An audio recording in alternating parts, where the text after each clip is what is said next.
ஸ்ரீ சிவசங்கரா தேவனே, ஸ்ரீ சிவசங்கரா தேவனே. Shankaram Sivashankaram. Question from Govindan sir. Paramahamsa யோகானந்தர் ஆட்டோபயோகிராஃபி ஆஃப் அ யோகி என்று தனது புத்தகத்தில் யோக சக்தியின் மூலம் ஒரே நேரத்தில் 2 இடங்களில் தோன்றுவது, ஒரு இடத்திலிருந்து தொலை தூரத்தில் இருக்கும் மற்றொரு இடத்திற்கு உடல் ரீதியில் நொடிப்பொழுதில் செல்வது எல்லாம் சாத்தியம்தான் என்று குறிப்பிடுகிறார். இது ஆன்மீக ரீதியில் சாத்தியம்தானா? இன்றிருக்கும் யோகா எக்ஸ்பர்ட்ஸ் யாராலும் இந்த விதையை செய்து காட்ட முடியவில்லையே, அதன் காரணம் என்ன?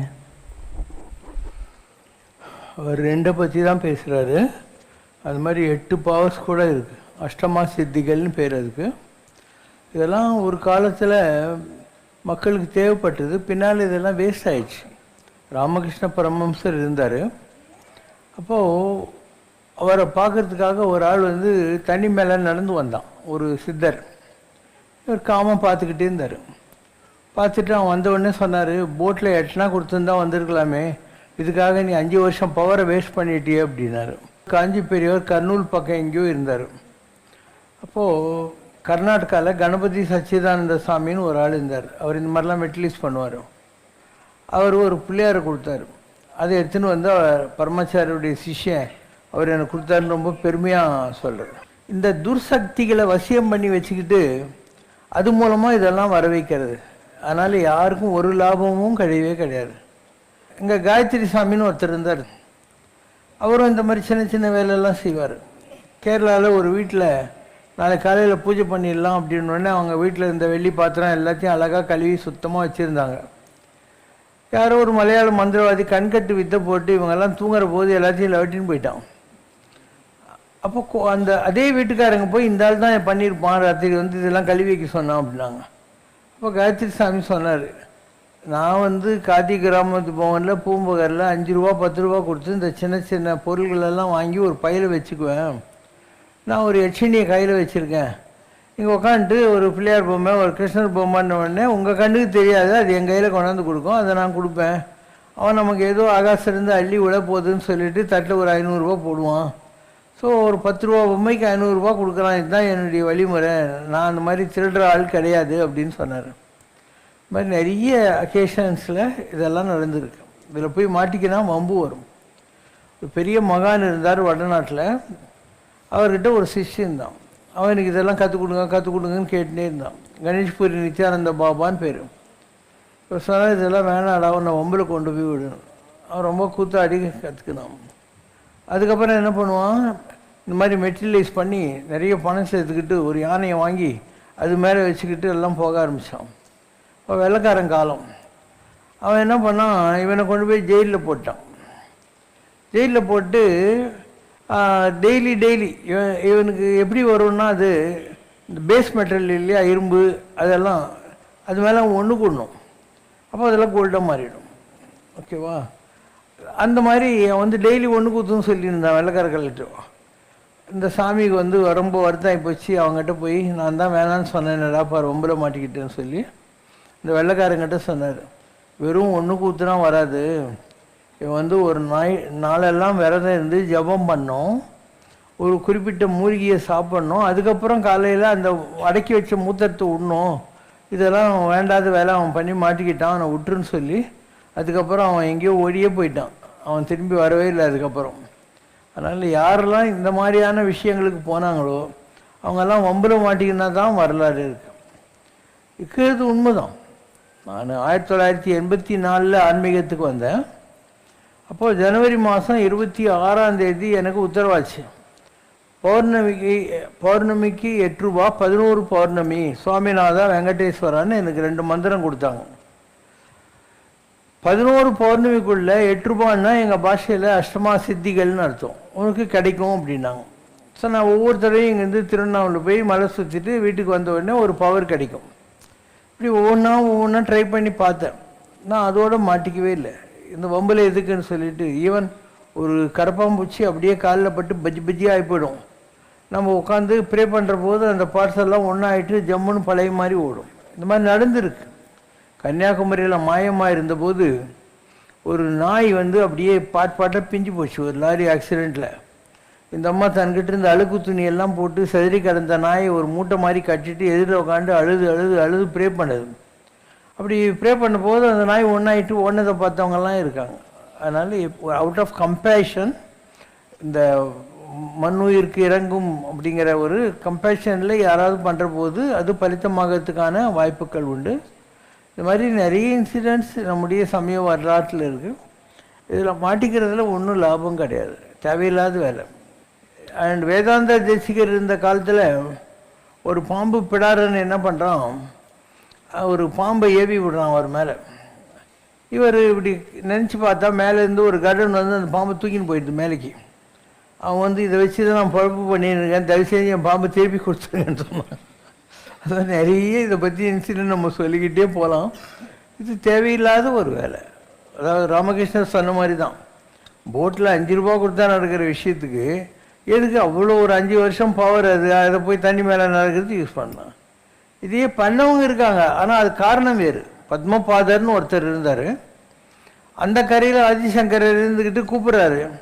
குரு கூப்பிட்டாருங்கிற பதப்பதப்பில் அப்படியே தண்ணி மேலே நடக்கிறார். இவர் நடக்க நடக்க ஒரு தாமரை அவர் கால் கீழே ஒட்டிக்கினே வருது. அப்படியே இவர் முழுகி போகாத அளவுக்கு பண்ணுறாங்க. சிவபிரபாகர சித்தயோகின்னு 700 வருஷம் உயிரோடு இருந்தவர் கேரளாவில் இருந்தார். அவர் என்ன பண்ணார், ஒரு வாழை இலையை போட்டு அது மேலே உக்காந்துட்டு ஒரு ஆற்றுல இந்த கரையிலேருந்து அந்த கரைக்கு போனார். அவருக்கு ஒரு வீட்டுக்கு சாப்பிட போகிறார் செங்கன்னூர் பக்கத்தில். அந்த அம்மா சொல்கிறா, இந்த மாதிரி என் பாம்பேலே என் பொண்ணு இருக்கா, அவளுக்கு இந்த சக்கரை பாயசம்னா ரொம்ப பிடிக்கும் அப்படின்னு, நீ அட்ரஸ் கொடு, ஒரு ஆளை வீட்டுக்கு அட்ரஸ் செஞ்ச ஆளை என் கூட அனுப்புன்றார். ஒரு சின்ன மலை மேலே அவனையும் கூப்பிட்டுட்டு மேலே போகிறாரு. போயிட்டு என்னுடைய ஷர்ட்டை பிடிச்சிக்கோன்றார். 10 நிமிஷத்தில் பாம்பேயில் போய் அந்த வீட்டில் விழுந்துடுறாரு. அவளுக்கு பாயசம்லாம் கொடுத்துட்டு அங்கே 2 நாள் இருந்து அவளை ஆசீர்வாதம் பண்ணிட்டு வந்துடுறாரு. சிவபிரபாகர் சித்தியகி இப்போ ரீசெண்ட் டைம்ஸில் வித்தின் ஒரு 30 இயர்ஸ்க்குள்ளே இதெல்லாம் பண்ணியிருக்காரு. ஸோ பண்ண தெரிஞ்சவங்க மகான்கள் இருக்காங்க. அவங்க அவுட் ஆஃப் லவ் யாருக்கோ ஹெல்ப் பண்ணுறதுக்காக பண்ணுறாங்களே தவிர நாங்கள் பெரிய பல்புன்னு காட்டிக்கிறதுக்கெல்லாம் இதை யூஸ் பண்ண மாட்டாங்க. ஓகேவா? அடுத்த கேள்வி.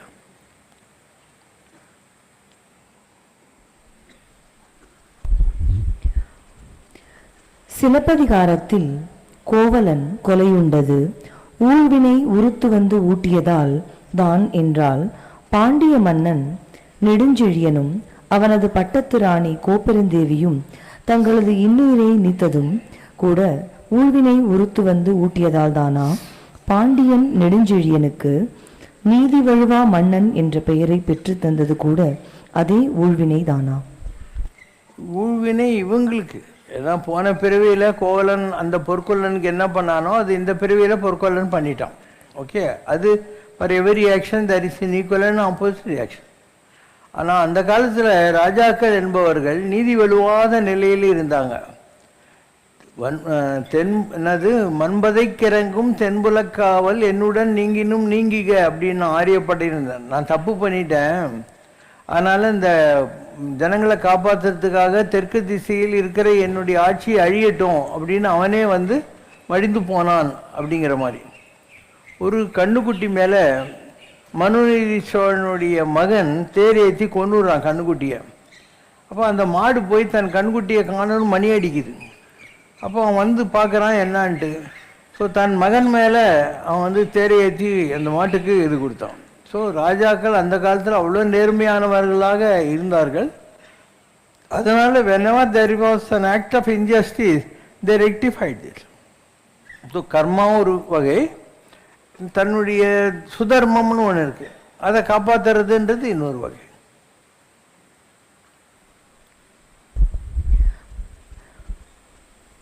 கடவுள் இந்த உலகத்து ஜனங்கள் ஏதாவது நல்ல விஷயத்தை செய்ய மாட்டார்களா என்று காத்து கொண்டிருக்கிறான்.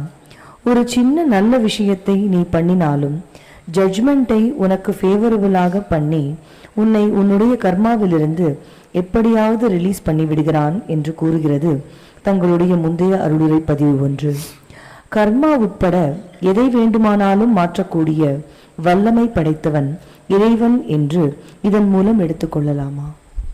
இல்லாமல் பண்ண மாட்டான் கடவுள். ஒரு ஆள் கோயிலை சுற்றின்னு இருந்தான், அவனுக்கு 100 ரூபா கிடச்சிச்சு. இன்னொரு ஆள் சுற்றி இருந்தான், அவனை தேள் கொட்டுச்சு.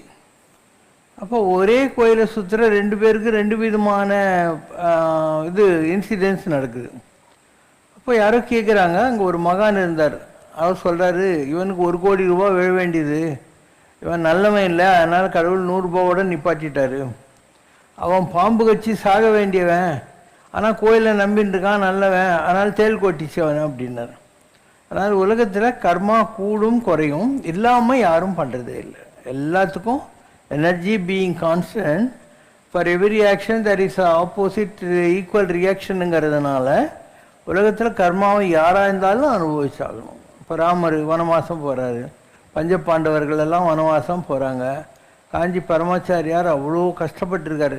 ஒரு கண்ணு சுத்தமாக தெரியாது, ஒரு லங்கு சுத்தமாக வேலை செய்யாது, கொலைப்பட்டினி இருந்து அவர் கிரானிக் அல்சரு, அதனால் கஷ்டப்பட்டார். ரமணருக்கு ஷோல்டரில் கேன்சர், ராமகிருஷ்ணருக்கு த்ரோட்டில் கேன்சர், ராம் சுரத்குமார் சாமிக்கு யூரினரி ட்ராக்டில் கேன்சர், பாலமுருகனிடமே அவருக்கும் கொலைப்புலியெல்லாம் ஒழிஞ்சு அவருக்கும் அவமானமெல்லாம் நடந்தது. ஸோ எந்த ஒரு மகானாக இருந்தாலும் அவங்களுக்கும் கர்மாலாம் இருக்குது. எவ்வளோ பெரிய அவதார புருஷனாக இருந்தாலும் அவங்களுக்கும் கர்மாலாம் இருக்குது. இந்த கர்மா என்பது சரீரத்துக்கு உள்ள விஷயம். ஆத்மா எதனாலும் பாதிக்கப்படுவதில்லை. ஆத்மா என்பது ஒரு ஜோதி, அந்த ஜோதி எதனாலும் பாதிக்கப்படுவதில்லை, அது எதையும் பாதிப்பதும் இல்லை. ஆனால் சரீரம்னு எடுத்து வந்துட்டா அதுக்கு கர்மா இருக்குது இந்த உலகத்தில். ஏன்னா ஆகாசம், காற்று, நீர், நெருப்பு, மண், இந்த 5ம் சேர்ந்தது தான் இந்த உடம்பு. அப்போ இந்த 5ம் இல்லாத உடம்பு உலகத்தில் எங்கேயாவது இருக்க முடியுமா? அப்போ அதனுடைய பாதிப்புகள் இந்த ஃபிசிக்கல் மாலிகுலர் பாடிக்கு இருந்தே தீரும். ஆனால் ஆத்மா என்பது ஒரு ஜோதி, அது எதனாலும் பாதிக்கப்படுவதில்லை. நீ ஒரு உன்னத நிலையை அடைஞ்சிட்டேன்னா அவங்களுக்கு இதை பற்றியெல்லாம் கண்டுக்க மாட்டாங்க. திருவள்ளுவர் சொல்கிறாரு, உற்ற நோய் நோன்றல் உயிர்க்கு உருகன் செய்யாமை அற்றே தவத்திற்கு உருங்கிறார்.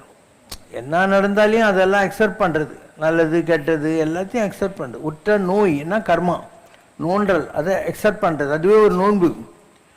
உயிருக்கு உருகன் செய்யாமல் முடிஞ்சால் 4 பேருக்கு நல்லது செய்கிறது, இல்லை யாருக்கும் கெட்டது பண்ணாமல் இருக்கிறது, இதுதான் தவம்ங்கிறார். தவங்கிறது காட்டுக்கு போய் உட்காந்துக்கிறது இல்லை, தனக்கு வர்றதை தான் அனுபவிப்பதும் முடிஞ்சால் நல்லது செய்கிறதும் கெட்டது செய்யாமல் இருக்கிறது, இதுதான் தவம் என்ற டெஃபினேஷனை அவர் சொல்கிறார். உலகத்தில் கர்மா எல்லாருக்கும் உண்டு, யாரும் இல்லாமல் போனதாக சரித்திரமே கிடையாது. ஆனானப்பட்ட ராமர் கஷ்டப்பட்டார், கிருஷ்ணர் கூட சூரியனுடைய சமந்தக மணியை திருட்டாருன்னு அவர் மேலேயும் அபவாதம் வரத்தான் செஞ்சது. ஈவன் கிருஷ்ணர் அந்த கண்ணு கட்டின்னு உட்காந்துருந்தாலே அவளுடைய சாபத்துக்கு கட்டுப்பட்டான். அவள் சொல்கிறா, கிருஷ்ணா என் பெத்த வயிறு பற்றி எரிது, ஒன்னாலே என் பிள்ளை 100 பேரும் சத்துட்டாங்களான்ட்டு. அப்போது சரிம்மா உன் சாபத்துக்கு நான் கட்டுப்படுறேன் அப்படிங்கிறாரு. ஆனால் தான் லாஸ்ட்டில் அவர் இப்படி உட்காந்துருக்காரு. ஜரா என்ற வேடன் ஒரு அம்பை விடுறான், அதை அவர் காலில் தைச்சி அவரும் உயிரை விடுறாரு இல்லையா? விஷ்ணு பாதம், அதனால் பாதத்தில் அந்த அம்பு தைச்சி அவரும் உயிரை விடுறாரு. ஸோ ராமர் இருந்தார், அவர் சரையு நதியில் போனார். சீதை வந்தா, அவள் பூமாதேவியினுடைய அம்சம், பூமி போலக்க அதுக்குள்ளே போனான். வாரியார் ஞான சம்பந்தர்லாம் வானத்தில் கனெக்டடானால் வான் கலந்த மாணிக்க வாசகான்னு அதில் கலந்து போயிட்டாங்க. பட்டத்தார் காற்றுலேருந்து வந்தவர், அதனால் இங்கே இதில் உட்காந்துருக்காரு. திருவத்தூரில் காற்றுல கலந்து போனார், கூட கொள்ள முடிவைன்னு சொல்லிட்டு. ஸோ யாராக இருந்தாலும் இந்த உலகத்தில் அவங்கவுங்களுக்கு கர்மம் உண்டு. நம்ம உடம்பு பஞ்சபூதங்களால் ஆனது. எப்படி பாயசம்னா எல்லாம் பாயசம், அதில் பால், முந்திரி பருப்பு, பச்சை கற்பூரம், ஏலக்காய் எல்லாம் இருக்குது. ஆனால் அரிசி பாயசம் வேறு, பச்சரிசி பாயசம், பைத்தம்பருப்பு பாயசம் வேறு, ஜவ்வரிசி பாயசம் வேறு, சேமியா பாயசம் வேறு, எல்லாம் வேறு. அதில் ஒன்று மாறும். அந்த மாதிரி உலகத்தில் நாம் எல்லாம் பாயசம். அதில் ஆகாச பாயசம், காற்று பாயசம், மண் பாயசம், நீர் பாயசம், நெருப்பு பாயசம், இது பாயசம். யார் எதுலேருந்து வந்தாங்களோ அதுதான் அதில் தூக்கலாக இருக்குன்னு அர்த்தம். எல்லாருக்கும் உண்டு கர்மா, கர்மா இல்லாமல் யாருமே இல்லை. அம்பு படுக்கையில் படுத்திருந்த பீஷ்மர் தர்மன் முதலான பஞ்ச பாண்டவர்களுக்கு தர்மத்தை பற்றி சொன்னபோது, இந்த தர்ம சிந்தனை என்னை துச்சாதனன், துரியோதனன் அவையில் துகிலுறிந்த போது எங்கே போனது என்று திரௌபதி ஒரு கேள்வியை கேட்டிருக்கிறாள். அதற்கு பீஷ்மர், தீயவனான துரியோதனனின் உணவை உண்டதால் அந்த தருணத்தில் எனது தர்ம சிந்தனை மழுங்கி போயிருந்தது என்று பதில் கூறியிருக்கிறார். தீயவர் தரும் உணவால் பீஷ்மர் போன்ற பிதாமகர்களின் தர்ம சிந்தனையை கூட உண்மையிலேயே மழுங்கடிக்க முடியுமா? இந்த ஆட்கள் எல்லாரையும் விட துரியோதனாதிகள் நல்லவங்க, நிஜம் சூதாடுறாங்க. அண்டு சூதாடுறதுக்கு இவன் பெட்டு வச்சுக்கினே போகிறான். நல்லா யோசனை பண்ணு, துரியோதனை பெட்டு வைக்கிறான், நாட்டை வச்சான், அது அவனுடையது. பிரதர்ஸை வைக்கிறான், பொண்டாட்டி வைக்கிறான். எவ்வளோ கேவலமான அழிவுன்னு போய் தர்மபுத்தனன் நீ சொல்பார். சரி, எல்லாத்தையும் தோற்று விட்டான். தோற்று போன உடனே அவன் சொல்கிறான், சரி போ நான் விட்டுருன்றான். இல்லை நான் திருப்பியும் பெட்டு வைக்கிறேன்னா. அதனால் அவனே போயா எழுந்திரிச்சின்னா கூட விடாமல் இவன் பெட்டு வச்சு விளையாடுங்கிறான். அதே மாதிரி ஒன்றுமே நீ மூர்கன்னு நினைக்கிற இவன் என்ன பண்ணுறான், எனக்கு பதில் எங்கள் மாமா சகுனி பெட்டு வைக்கட்டுன்றான். இவன் என்ன சொல்லிக்கணும், எனக்கு பதில் எங்கள் மாமா கிருஷ்ணர் பெட்டு வைக்கணும்னு சொல்லிடணும். இவன் மனசுக்குள்ளே வேண்டிக்கணானா, கிருஷ்ணர் இந்த நேரத்தில் இங்கே வரக்கூடாது, வந்தால் நமக்கு ரொம்ப ஷேமாயிடும் அப்படின்ட்டு. அண்டு அஸ்வத்தாமா கதா குஞ்சரஹா அப்படின்ட்டு ஒரு யானைக்கு அஸ்வத்தாமன்னு பேர் வச்சு அதை பீமன் வந்து கதையினால் அடிப்பான். அந்த நேரத்தில் நான் சங்கு ஊதிடுறேன் கதான்ற இடத்துல. அப்போ அஸ்வத்தாமன் செத்து விட்டான்னு சொல்லி துரோணர் ஆயுதங்களை விட்டுருவாரு, நீ அம்பு விட்டுருன்னு கிருஷ்ணர் இவனை ரெடி பண்ணி வைக்கிறார். இவன் நேர்மையான ஆளாக இருந்தால் நான் அந்த மாதிரிலாம் போய் சொல்ல மாட்டேன் அப்படின்னு சொல்லியிருக்கணும் இல்லையா. இவன் வந்து சரி எனக்கு கெட்ட பேர் வராது இல்லை, நீ வந்து சங்கு ஊதுவ இல்லைன்னு கண்டிஷன் போட்டுக்கிட்டு போய் சொன்னான். ஓ, தெரியாமல் போய் சொன்னா கூட மனுஷிடலாம். ரெண்டாவது, இவன் வந்து எல்லாரையும் பணையம் வச்சான், ஏந்துட்டான். ரெண்டாவது தடையும் பணையம் வச்சான், ஏன்ட்டான். இவன் மேலே தானே தப்பு. பின்ன திருப்பியும் ஆடு வேணும்னு ஏன் கேட்குறான் ஒன்று. அடுத்தது, எதுக்காக இந்த ப்ராப்ளம் நடந்தது? இவங்க ஒரு அறுக்கு மாளிகை கட்டினானுங்க. அதில் காணல் நீர்னுவாங்க, தண்ணி இருக்கிற மாதிரி தெரியும். ஸோ அதை பார்த்து துரியோதனன் கொஞ்சம் வலிக்கு விடுற மாதிரி ஆனால் அவன் உன்னுடைய விருந்தாளி, நீ கூப்பிட்டு உன் அரண்மனைக்கு வந்திருக்கான், அவனை கேவலப்படுத்துகிற மாதிரி நீ ஏன் சிரிச்ச? அப்போ அவனுக்கு கோவம் வருமா வராதா? துரியோதனன் எல்லாம் போச்சுன்னு ஒரு விரக்தியில் தண்ணி கட்டியில் உட்காந்து நான் தவம் பண்ணுறதுக்கு போயிடறான். இந்த கிருஷ்ண பரமாத்மா இவனை பீமனை கூட்டின்னு போய் வாண்டு சண்டைக்கு இருக்கிறாங்க. ஏதோ ஒரு சினிமாவில் கூட வரும் இல்லை, இந்த கிட்னி ஆப்ரேஷன் பண்ணுறதுக்காக அந்த மாதிரி அவன் தான் விட்டு போயிட்டான்ல, அவனை சேலஞ்சு பண்ணி கூப்பிட வைக்கிறாங்க. அவனுக்கு இந்த தொடக்கிட்ட மாத்திரம் அவங்க அம்மா கண்ணு இது பண்ணல. அதாவது அம்மா வந்து நேக்கடாக வாடான்றான். இவன் போகிற போது கிருஷ்ணர் அங்கே போய் அம்மா இதில் இப்படியா போவேன்னு ஒரு இலையை வச்சுன்னு போகிறான். அவருடைய நோக்கம் என்ன, கண்ணை கட்டிக்கின்னுட்டு இவனுக்காக துர்ராசனுக்காக வாழ்ந்ததுனால கண்ணுக்கு பவர் ஜாஸ்தி. உங்களுக்கு கூட கண்ணுக்கு பவர் ஜாஸ்தி. உடம்புல இருக்கிற எல்லா பார்ட்ஸ் ஆஃப் த பாடி விட 80 times மோர் எனர்ஜி ஒரு ஐஸ் ஹேஸ். அதனால் அவள் பார்க்குற போது இந்த வாழையில வச்சு இந்த இடம் ஸ்கேன் ஆகலை. அதனால தொடையை இப்படி காட்டுறாரு, தொடையை பிடிந்து அவன் மாச்சிடுறான். இவர் ஆகாசிலேருந்து தேவர்கள்லாம் அப்படியே பூ மாதிரி போயிடறாங்களாம், நீ தான் கரெக்டாக இருந்தா, நீ தான் கரெக்டாக இருந்தேன்னு சொல்லிட்டு. தன்னெஞ்செருவது பொய்யற்க பொய்த்தபின் தன்னெஞ்சே தன்னை சுடும். உன் மனசாட்சி தான் கடவுள். அதில் கரெக்டாக இருந்ததுனாக்கா நீ எதுக்கும் பயப்பட தேவையில்லை, யாருக்கும் பயப்பட தேவையில்லை. குஞ்சி அழகும் ஆனால் கிராப் வச்சுக்கிறது விதவிதமாக. கொடுந்தானை கோட்டு அழகும் அழகல்ல, யானை மேலே அம்பாரி வச்சுருச்சிங்கன்னு போகிறதெல்லாம் அழகில்லை. நெஞ்சத்து நல்லம் ஞாம் எனும் நடுநிலைமை அழகே அழகு. உன் மனசு சொல்லணும், நீ ருஸ்தோண்டா நல்லவண்டா அப்படின்னு சொல்லணும். மற்றவங்களை பற்றி நீ கவலையே படாத. உன் மனசாட்சி என்ன சொல்லுதோ அதை ஃபாலோ பண்ணு. எல்லாரையும் நீ கன்வின்ஸ் பண்ணவே முடியாது. உனக்கு கொஞ்சம் வளர்ந்த பொண்ணு இருக்கும், நீ அவளை ஸ்கூட்டரில் கொண்டு போய் காலேஜில் விடுறதுக்கு கூட்டின்னு போகிற. ரோட்டில் போகிறேன்னு சொல்லுவான், கிளவம்பாரு தள்ளின்னு போகிறான் அப்படின்வான். நீ போர்டை வச்சுன்னு போ, என் பொண்ணு தான் என் பொண்ணு தான் சொல்லிட்டு. அதனால் இதெல்லாம் நீ பார்த்தா வாழவே முடியாது உலகத்தில். Be a dare devil. Bus பயணத்தின் போது டிரைவரை, ரயில் பயணத்தின் போது லோகோ பைலட்டை, விமான பயணத்தின் போது விமானியை, மருத்துவ சிகிச்சையின் போது டாக்டரை கண்ணை மூடிக்கொண்டு முழுமையாக நம்புகிற மனிதன் இறைவனையும் அவனது அடியார்களையும் மட்டும் நம்ப மறுக்கிறானே, அது ஏன்? இவர்களிடம் மட்டும் ஏகப்பட்ட சந்தேகங்களை கேள்விகளாக கேட்கிறானே, இது அறியாமையின் வெளிப்பாடா அல்லது ஆணவமா? அவனுக்கு ஊருக்கு போய் சேரணும், அதனால பஸ்ஸு பிரேக் டவுன் ஆகி நின்னா கூட ரெடி ஆகிடணும்னு நினைப்பான். அதனால் அவனுக்கு போய் சேரணும் போகணும்னு இருந்தால் எல்லாத்தையும் காம்ப்ரமைஸ் பண்ணிக்கிறான். இந்த கடவுள்ன்றது இவன் ஊருகா மாதிரி வச்சுக்கிற விஷயம். இவன் அங்கே போகணுன்னு நினைக்கவே இல்லை இது வரைக்கும். எந்த நாயும் கடவுள்கிட்ட போய் சேரணும்னு நினைக்கவே இல்லை. அதனால் சும்மா ஏதோ ஒரு சால்ஜாப்பு போகாத இருக்கிறதுக்கு இவன் பார்த்தாங்கான காரணங்களை கண்டுபிடிக்கிறான். இவனுக்கு ஒரு வேலை ஆகணும்னா அப்போ எல்லாம் ஐடியா பண்ணுவான். ஒன்றுமே இருக்காது. ஒரு டிடிஆர்கிட்ட உனக்கு ரிசர்வேஷன் கன்ஃபார்ம் ஆகணும். அவங்ககிட்ட நீ போடுற ட்ராமா இருக்குது பாரு, டிடிஆர்கிட்ட உனக்கு வேலை ஆட் கொடுக்குற, மூஞ்செல்லாம் எப்படி சிவாஜி மாதிரி வச்சுக்கிற, எல்லாம் பண்ணுற. அதனால் உலகம் பூரா பொய், யாரையும் நம்பாத. சிவபுராணம் என்ன சொல்லுது? பொய்யாயின எல்லாம் பொய்யகல வந்தருளி மெய்ஞானம் தன்னை மிளிர்விக்கும் மெய்யறிவே. உலகத்தில் எல்லாமே பொய் தான். அந்த பொய்யான எல்லா விஷயத்தையும் போக்கடிக்கணும் அப்படின்ற வார்த்தை இருக்குது. அதனால் உலகத்தில் யாருமே நேர்மையாக இல்லை. ஒரு சத்தியம் வைக்க சொல்லி இந்த 2 பிள்ளைங்க விளையாடினா கூட சரி, மனசுக்குள்ளே சொல்லிவிட்டு அப்புறம் சத்தியமானுங்க. கடவுள்கிட்ட இவன் திருவிழா சீட்டு போட்டு பார்க்கணும், போகணுவான், போகக்கூடாது. இது ஒன்று இவன் நினச்ச மாதிரி அதில் வந்துச்சுன்னா அது வந்துச்சுன்னுவான். வரலன்னா 2 தடவை 3 தடவை 100 தடவை கூட போட்டு பர்சன்டேஜ் பார்த்துன்னு உட்காந்துருப்பான். அதனால் உலகம் பூரா பாசாங்கு பிடித்த மக்கள் வாழ்கிறார்கள். யாரும் நிஜமாகவே நேர்மையாக எந்த முடிவையும் எடுப்பதில்லை.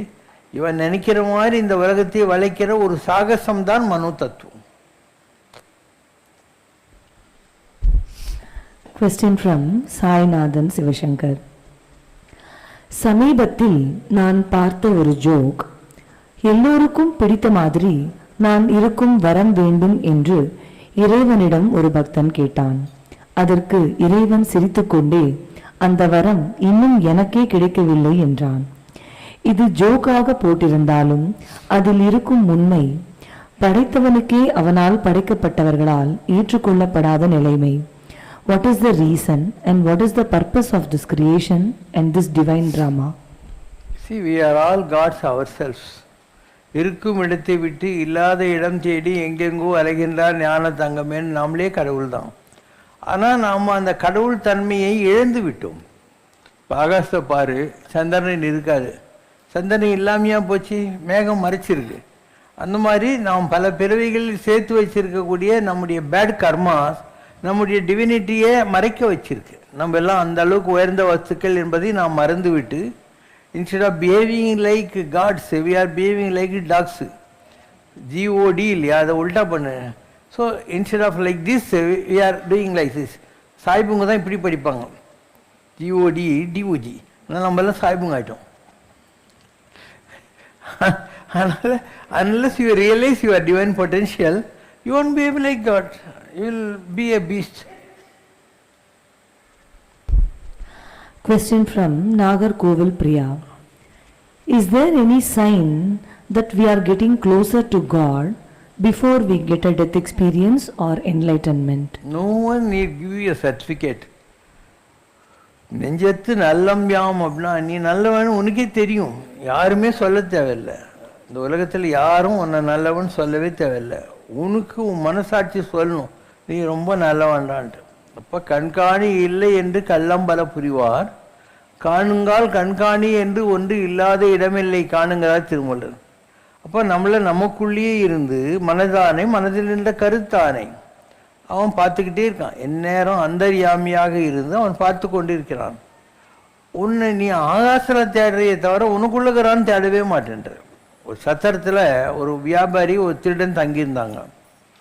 திருடன் என்ன பண்ணால் ராத்திரி இருந்துச்சு அந்த வியாபாரியுடைய சூட்கேஸ் எல்லாத்தையும் தேடி பார்த்தா ஒன்றும் கிடைக்கல, அவன் தூங்கிட்டான்.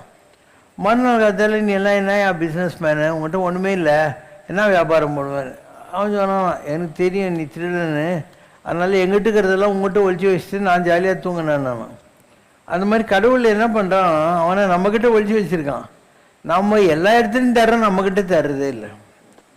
The day you will start searching God within yourself and you will really understand that God is an Andaryami who is watching me all the time.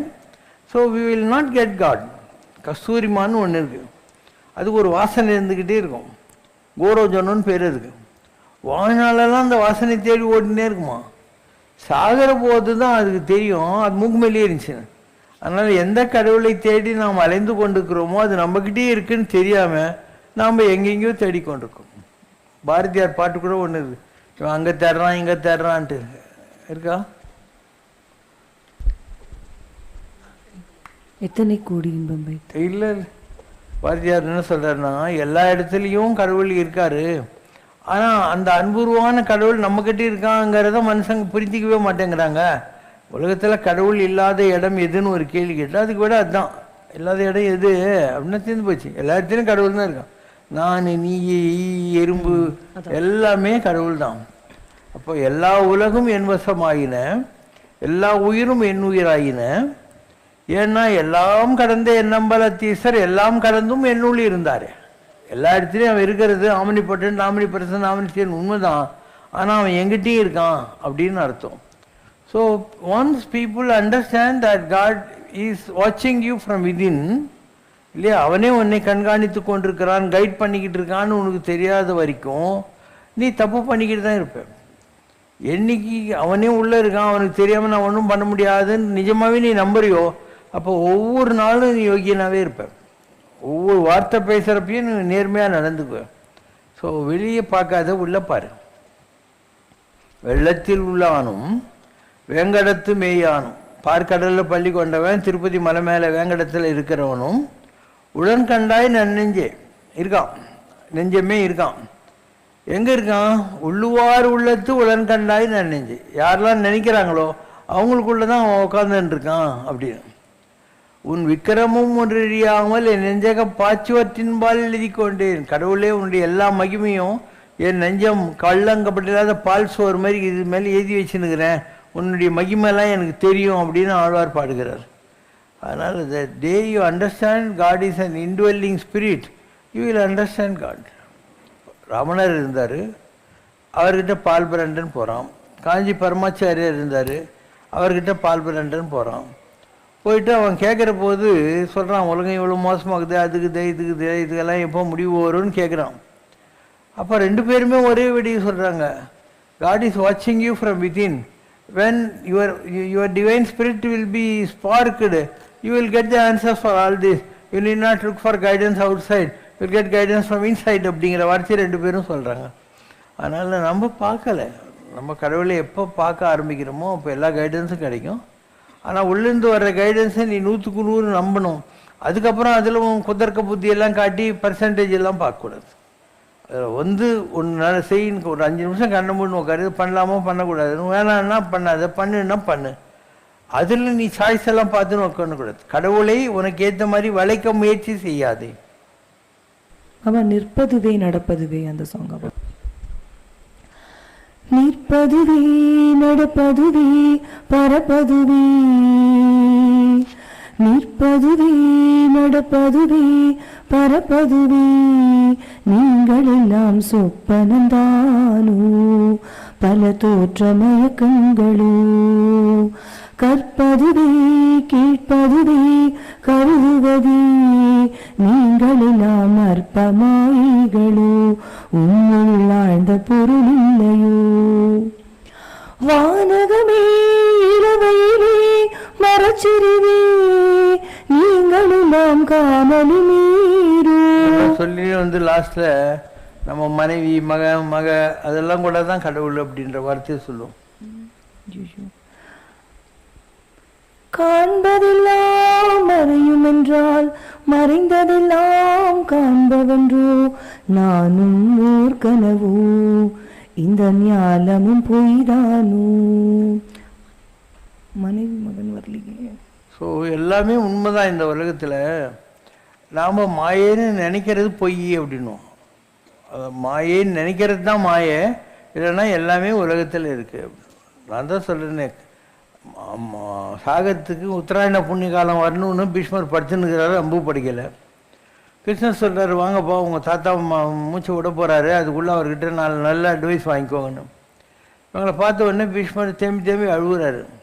கேட்குறாங்க, தாத்தா நீங்கள் எதுக்குமே அழமாட்டீங்களே, எதுக்கு அழுவுறீங்கன்னு.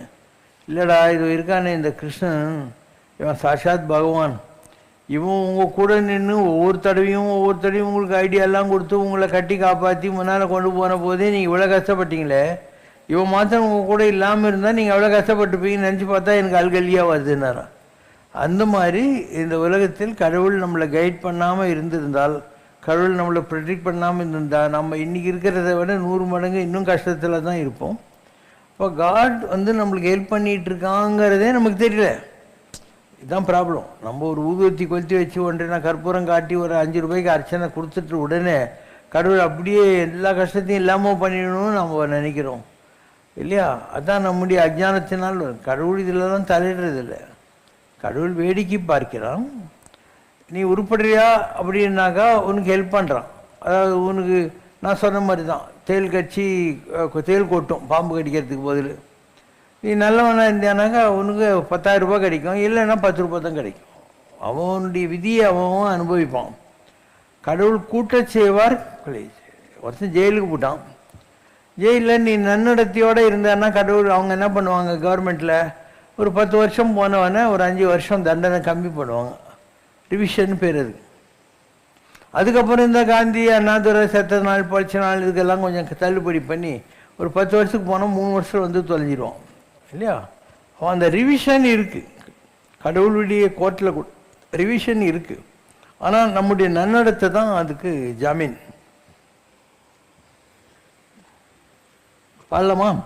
மனதில் வாழும் ஈசனை மகிழ்ந்து செய்வோம் அர்ச்சனை. மனதில் வாழும் ஈசனை மகிழ்ந்து செய்வோம் அர்ச்சனை. காணும் காட்சிகள் யாவிலும் எங்கள் கடவுளே சிவசங்கரம். மனதில் வாழும் ஈசனை மகிழ்ந்து செய்வோம் அர்ச்சனை. திருப்பதி சிவசங்கரம் இரு கைகளில் சங்கு சக்கரம் அள்ளி வழங்கிடும் பொன்கரம் அந்த அமுத சுரபி சங்கரம். உயிரில் கலந்த சங்கரம் என் உணர்வில் நிறைந்த சங்கரம். சங்கரம் மனதில் வாழும் ஈசனை மகிழ்ந்து செய்வோம் அர்ச்சனை. பார்வை ஒன்றே போதுமே நம் பாவம் ஓம் ஜெய் சிவசங்கரே சுவாமி ஜகத் பரிபாலகரே. ஆதி சங்கர அவதாரா அநாத ரக்ஷகரே. ஓம் ஜெய் சிவசங்கரே. அன்னையும் தந்தையும் நீவென்றறிந்தும் அன்பில் நனைகின்றோம் சுவாமி, அன்பில் நனைகின்றோம். ஆசானும் இறையாகிய தேவா நின்னடி பணிகின்றோம். ஓம் ஜெய் சிவசங்கரே. கைலையை பன்முறை வலம் வந்தாய் ஓ கருணாகர கீர்த்தி சுவாமி, கருணாகர கீர்த்தி. மயிலையில் நின்று வரம் தருகின்றாய் மங்களகர மூர்த்தி. ஓம் ஜெய் சிவசங்கரே. ஆனந்த சாகரம் தனிலம்மை ஆழ்த்தும் அற்புத அருள் ஜோதி சுவாமி, அற்புத அருள் ஜோதி.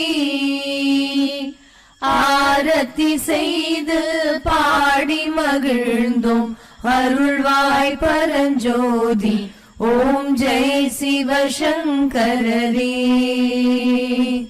நாராயண நாராயண ஓம் சத்யநாராயண நாராயண நாராயண ஓம். நாராயண நாராயண ஓம் சத்யநாராயண நாராயண ஓம் சத்யநாராயண நாராயண ஓம். ஓம் ஜெய் சிவசங்கரரே. அம்மையோடு அப்பனென வந்தவர்க்கு மங்களம், ஆசானும் தெய்வமுமாயானவர்க்கு மங்களம், இத்தனை துயர்கள் எல்லாம் தீர்ப்பவர்க்கு மங்களம், ஈஸ்வராவதார சிவசங்கரர்க்கு மங்களம்.